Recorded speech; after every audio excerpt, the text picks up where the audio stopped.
자, 야구에 있는 점심 브런치 누구겠습니까? 도성현입니다. 반갑습니다.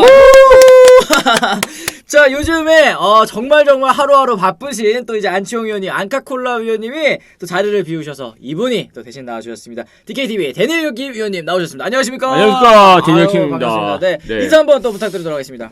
브런치 월요일 브런치 대타의 누구겠습니까? 데니엘 김입니다. 역시 네. 오리지널 다릅니다. 위원님 또 이렇게 오랜만에 또 다시 찾아주셨는데 요즘에 이제 뭐 안치홍 위원님도 그렇고 위원님도 이렇게 어디 갔어요, 안치홍 위원?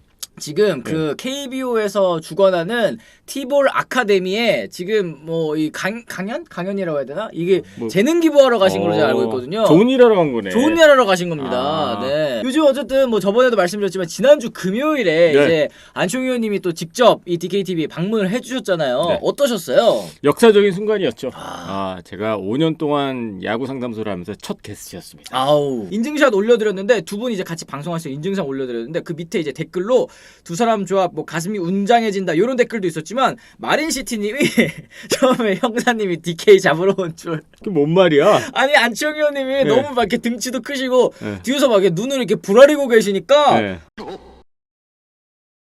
자, 그러면 저희가 오늘 이제 본격적으로 이제 1번 주제 이 두산 베어스 이 미란다 선수에게 190만 달러 전액 보장 그리고 이제 재활 끝에 지금 1군 무대에서 선을 보였습니다만 이 역대급 최악의 투구를 선보이고 말았습니다.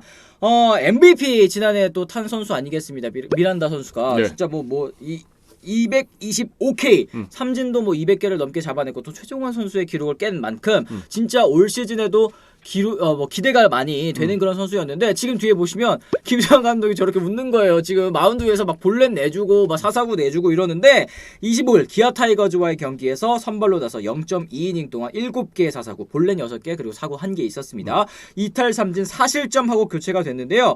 0.2이닝 동안 1회 만에 6개의 볼넷 1개의 사구, 도합 7개의 사사구가 개인이 한 이닝에 내준 최다 사사구 신기록이라고 합니다. 진짜 뭐 두산 팬분들께서도 그렇고 기아 팬분들께서도 사실 좀 깜짝 놀라셨을 것 같아요. 이 미란다 선수가 컨디션이 안 좋다, 어깨 상태 안 좋다라는 건 알았지만 이 정도일 줄은 사실 몰랐거든요. 그렇죠. 어떻게 보셨습니까? 일단 제로킥은 우리가 가끔 보지 않습니까? 그렇죠. 제로킥은 가끔 보는데 뭐 제로킥은 아니었어요. 그렇죠. 아웃카운트 2개는 잡았으니까. 네. 근데 실점하는 과정에서 안타를 단 한 개도 안 내줬거든요. 다 사사구였어요.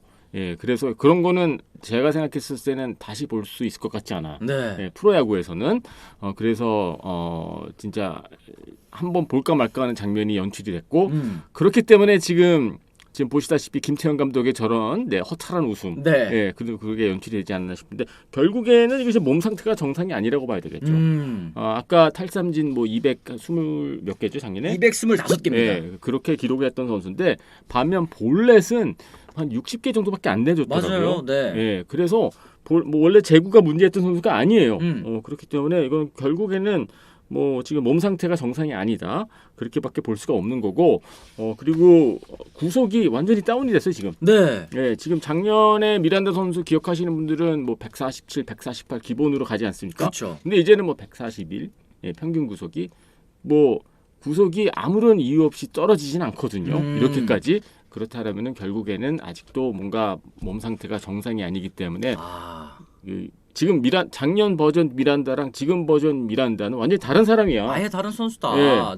다른 사람 선수. 말씀하신 것처럼 지금 이제 구속이 안 나오고 있잖아요. 이 2군에서 등판할 때도 이 김태형 감독이 인터뷰를 통해서 어떻게 얘기를 했냐면 2군에서 뭐 괜찮다는데 유희관 구속이 나오는데 이걸 어떻게 쓰느냐 이런 얘기를 했었거든요. 뭐 유희관 선수보다는 조금 빠른 구속이긴 했지만 지난해 뭐 최고 150km를 넘나드는 그런 강력한 패스트볼이 볼 수가 없었고 중요한 거는 말씀해 주신 것처럼 제구가 전혀 안 되고 있다. 지금 몸 상태 특히 이제 어깨 쪽에 큰 문제가 좀 아직까지 남아 있는 것 같다. 이런 생각이 좀 들거든요. 미란다 선수 이거 거치 앞으로 어떻게 될까요? 뭐 경기 끝나고 김태형 감독이 어느 정도 뭐 말씀하셨더라고요. 물론 뭐 확정은 아니고 뭐 또 이제 외국 선수 시장도 지금 그렇게 좋지 못한 편이라서 뭐 당장 뭐 발표가 나올지 모르지만은 일단 구단의 입장에서는 교체를 생각할 수밖에 없는 상황이다. 그렇게 봐야 될 것 같고 사실 지금 190만 달러 전액 보장이잖아요. 이제 지난 시즌 워낙 엄청난 활약을 펼쳐줬기 때문에 이제 두산 베어스 입장에서 재계약 190만 달러라는 정말 어마어마한 금액을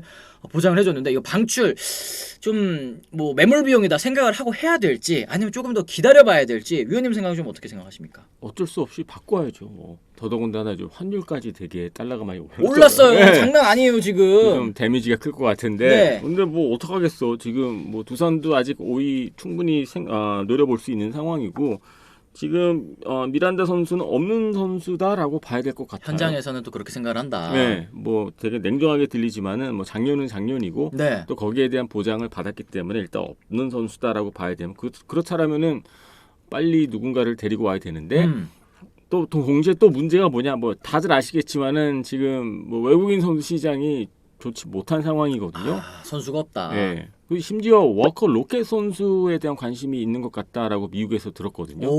두산 베어스가. 네네네. 뭐 로켓 선수는 두산에서 뛰었던 선수였고, 그렇죠. 근데 그 선수도 이제 팔꿈치 부상 때문에 일찍 좀 떠나지 않았습니까? 그렇습니다. 근데 얼마 전에 이제 마이너리그 계약을 맺었는데 신시내티 레즈랑 아직 공식 경기에 나서지도 못했어요. 근데 몸 상태는 괜찮다라고 해요. 그래서 뭐 불펜을 볼 수도 있는 거고 뭐 그런 과정을 통해서 체크를 해보겠죠. 근데 로켓 선수 가능성도 미국 쪽에서는 들려오더라고요. 그렇구나. 네. 네, 힐러리님께서 7월에 미국에서 이 외국인 선수 후보들이 우르르 나온다고 하던데 요거 진짜인가요? 또 이런 질문하셨습니다. 이 시기적으로 7월이 이제 외국인 선수로 올만한 그런 후보들이 많이 나오는 게 맞느냐? 아니, 후보들은 지금 계속 나오고 있어요. 네, 지금도 뭐 지명할당 처리되거나 방출되는 선수 많이 나와요. 근데 일단 KBO 리그 수준이 떨어졌다고 다들 생각을 하시는데 그런 거 아니거든요, 하긴, 솔직히. 네.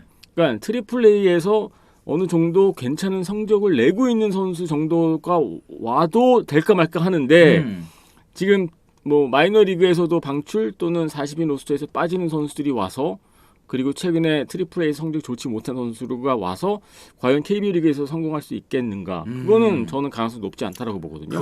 그러네요. 지금 뭐 유투님께서 팬들에게 보여주기식이 아닌가 싶기도 합니다. 눈치 보이니까 뭐 사람들 눈치가 있으니까 억지로 올려서 팬들한테 이거 봐라 이제 못 쓴다 미란다 작년 기억 그런 거 생각하지 마라 보여주는 식으로 쓴 거 아니냐 뭐 이런 의견도 또 있는 것 같습니다. 김태형 감독이 그런 스타일은 아니죠. 김태형 감독이는 안 되면 네. 안 된다 이렇게 얘기를 하실 분이지 네. 지금 이제 진짜로 두산 베어스도 투수가 없다 보니까 이 미란다 선수를 것 갖다 썼던 것 같은데 현재로서는 좀 쉽지 않아 보이는 게 현실인 것 같습니다. 지금 뭐 말씀하신 것처럼 지금 나온다 해도 이 교체해서 그때 와서 오면 또 몇 경기나 뛸 수 있을지 안병진님께서도 이 교체 외국인 투수들의 이 합류 시점 요거에 대해서도 좀 애매하다. 요즘에는 뭐 한 달 정도 걸리더라고요. 네. 이번에 새로 입국하는 선수들 보니까는 뭐 취업 비자 받고 뭐 하고 하다 보면은 그럼 와서 지금부터 오늘 당장 도장을 찍는다. 그렇죠. 그럼 한 달이면은 7월 말이지 않습니까? 그러면은 8, 9, 뭐 그러면 한 10경기 정도 등판하는 거죠. 한 2달 진짜 쓰는 건데 네. 이게 좀 쉽지 않을 것 같다. 근데 그 10경기가 또 중요하긴 해요. 네. 예, 그래서 포기할 단계는 아닌 것 같아요. 그리고 또 지금 그런 것도 있는 것 같아요.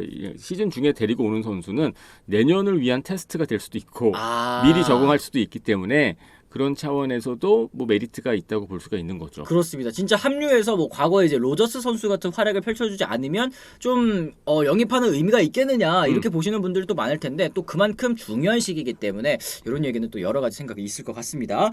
그리고 지금 이제 댓글에서도 김태형 감독은 방출하자고 했는데 프런트에서 반대한 걸로 아는데요. 점중희님께서 이런 얘기하셨습니다. 이 프런트와 김태형 감독의 입장 차이가 좀 있는 것 같다라는 얘기들이 있는데 유님은 어떻게 생각하십니까? 입장 차이라고보다는 일단 김태형 감독은 일단 현장에 계신 분이고 그렇죠. 프런트는 이제 실제로 이제 미국 시장도 모니터링을 하면서 어떤 선수들이 있고 그런 거를 다 체크를 하지 않습니까? 네. 그래서 뭔가 서로 이게 뭐 입장이 다르다 또는 뭐 충돌이 있다라는 것보다는 일단 감독의 입장에서는 당연히 바꿨으면 하고 그런 마음이 들 수가 있는 거고 그렇죠. 하지만 프런트에서는 지금 막 데리고 오려고 하더라도 마음에 드는 선수가 없으니까 그런 차원에서 약간의 좀 그 보는 시각이 좀 다르다 그렇게 볼 수가 있지 않겠습니까? 그러니까 뭐 약간 뭐라고 해야 될까 쓰기 싫어도 억지로 좀 쓰는 느낌도 좀 드는 것 같고 네. 또 현장에서도 뭐 누구 교체해 뭐 이렇게 얘기를 하더라도 뭐 A 선수, B 선수, C 선수 다 컨택해 봤지만 안 된다는데요. 그러면 이제 어떻게 해요? 기회 한 번 더 줘볼까? 뭐 이런 느낌이라고는 얘기를 하더라고요. 지금 외국인 투수 시장에서 수급하기가 그만큼 좀 쉽지 않은. 지금 뭐 두산뿐만이 아니라 뭐 많잖아요. 네. 뭐 기아 타이거스 그렇고 SSG도 그렇고 하나 이글스는 선수들이 좀 일찍 다쳤기 때문에 그렇죠. 예, 아예 부상이면. 그래서 조금 일찍 움직여서 지금 교체가 이루어졌고 그래서 지금 그 단순히 뭐 두산 베어스만의 문제가 아니라 또 전 일본 야구를 안 보는데 일본도 좀 난리가 났다고 하더라고요. 아하. 거기도 뭐 부상자 나오고 뭐 성적 제대로 그 몸값 제대로 못 하고 있는 선수들이 있어서 네. 거기도 지금 좀 복잡하다라고 해요. 그렇습니다. 네. 네.